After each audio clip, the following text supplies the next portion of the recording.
थोड़ा सा मैं हाइड्रोजन टेस्ट भी करना चाहूँगा इसी समय।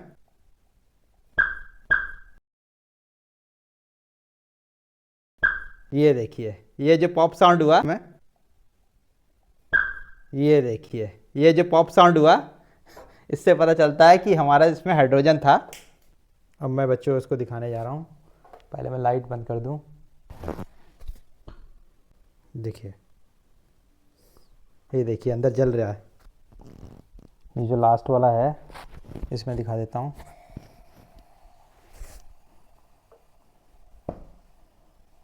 ये आप देख सकते हैं फ्लेम, ये हाइड्रोजन गैस इस समय इवॉल्व हो रही है और ये आपको दिख भी रहा है इस समय।